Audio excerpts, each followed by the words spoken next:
Hi friends, Rajput education centre में आपका हार्दिक स्वागत एवं अभिनंदन है। दोस्तों, आज हम लोग यूपी टेट के ओल्ड पेपर को हल करेंगे।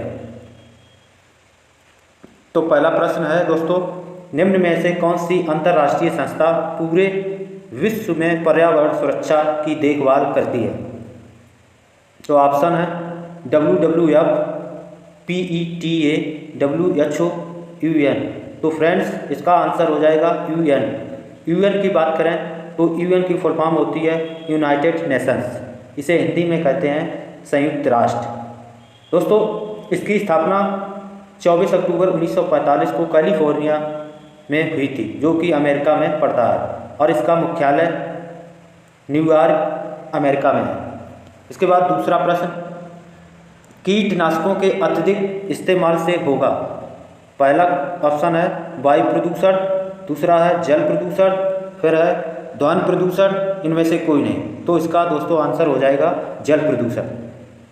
दोस्तों, इस आधुनिक दुनिया में आजकल फसलों में अधिक से अधिक इंसेक्टिसाइड अथवा कीटनाशकों का प्रयोग हो रहा है, और मनुष्य अपनी सुविधा के लिए अधिक से अधिक इन कीटनाशकों का प्रयोग कर रहा है, और ये जल प्रदूषित करता है, जिससे सभी जीव जंतुओं को बहुत परेशानी हो सकती है। अगला प्रश्न, विश्व उष्मायन के लिए इनमें से एक कारक है? ऑप्शन है वाहनों से निकली गैस है, पेड़ पौधों से निकली गैस है, भट्टियों से निकली गर्म हवा, रसोई गैस। दोस्तों, इसका आंसर हो जाएगा वाहनों से निकली गैसें। इसकी बात करें विश्व उष्मायन, दोस्तों दिन प्रतिदिन इस संसार में डीजल और पेट्रोल से चलने वाले वाहन अधिक से अधिक संख्या में बढ़ रहे हैं, और इनसे इनके जो साइलेंसरों से जो धुआं निकलता है, और उनमें वो गैस होती है कार्बन मोनोऑक्साइड, जो बहुत गर्म होती है, पर्यावरण को प्रदूषित करती है।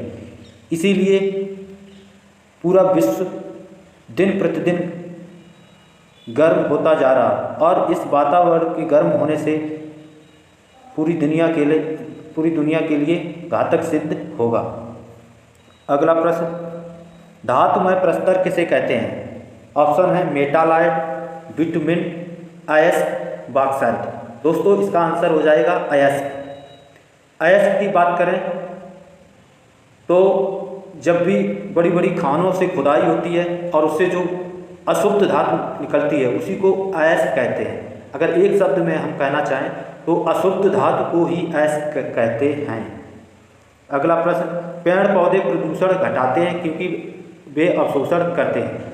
दोस्तों, आप लोगों को पता होगा या नहीं कि वृक्ष कार्बन डाइऑक्साइड सांस के रूप में लेते हैं और ऑक्सीजन निकालते हैं। इसीलिए इस पर्यावरण के लिए कार्बन डाइऑक्साइड गैस बहुत ही हानिकारक होती है, और ये पेड़ पौधे कार्बन डाइऑक्साइड एब्जॉर्ब करते हैं। इसीलिए इस प्रश्न में कहा गया है कि पेड़ पौधे प्रदूषण घटाते हैं। अगला प्रश्न, भूकंप मापा जाता है?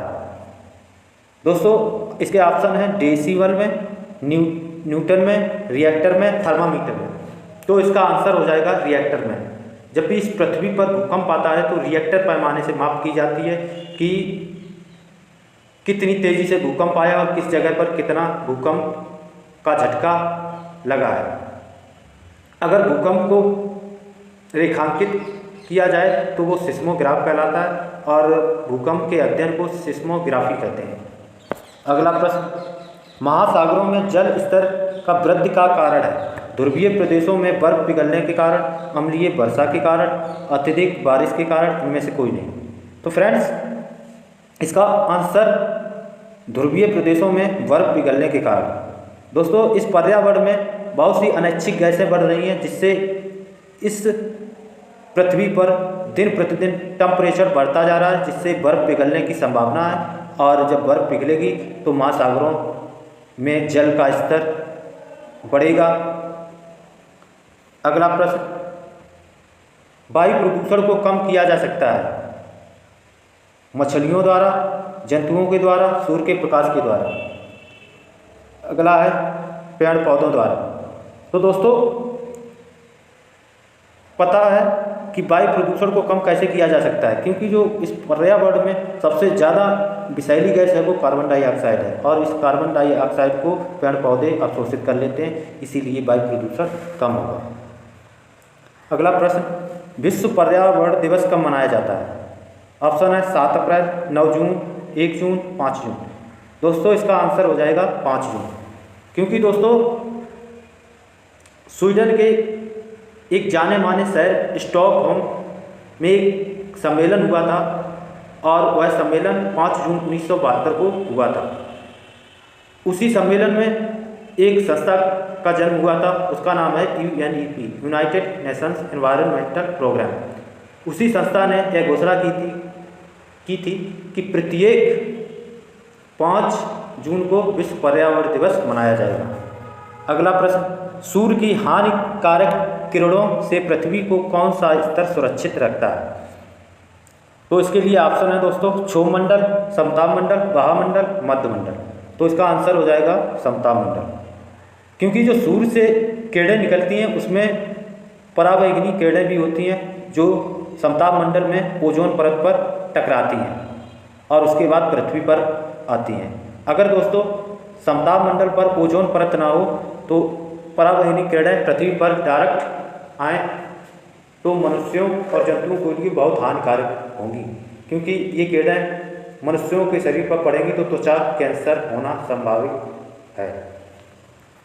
अगला प्रश्न, किसी जगह की फ्लोरा और फौना सूचित करता है? मछलियों और पेड़ पौधों को, पक्षियों और पेड़ पौधों को, जंतुओं और मछलियों को, जंतुओं और पेड़ पौधों को। तो दोस्तों आपको पता होना चाहिए फ्लोरा और फौना जंतुओं और पेड़ पौधों को सूचित करता है। अगला प्रश्न, पारिस्थितिकी तंत्र का उदाहरण है?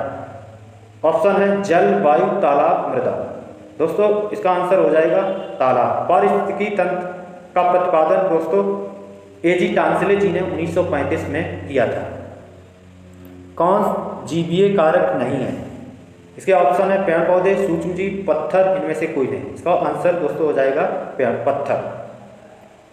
दोस्तों पर्यावरण के 2 मुख्य घटक होते हैं, एक जीवीय, एक अजैविक, या कह सकते हैं बायोटिक या अबायोटिक, या कह सकते हैं जैविक या अजैविक।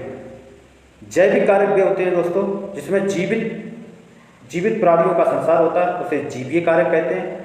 और अजैविक कारक या अजीवीय कारक वो होते हैं जिसमें मृत प्राणियों का संसार होता है या मृत वस्तुओं का संसार होता है, उसे अजैविकीय कारक कहते हैं। अगला प्रश्न, अधिकतर पेड़ पौधे पाए जाते हैं स्थल मंडल पर, जल मंडल पर, वायुमंडल पर, प्रकाश मंडल पर। तो इसका आंसर हो जाएगा दोस्तों स्थल मंडल। पृथ्वी पर ही सबसे ज़्यादा पेड़ पौधे पाए जाते हैं। अगला प्रश्न, अन्य मृत जंतुओं पर निर्वाह करने वाले प्राणी को कहते हैं?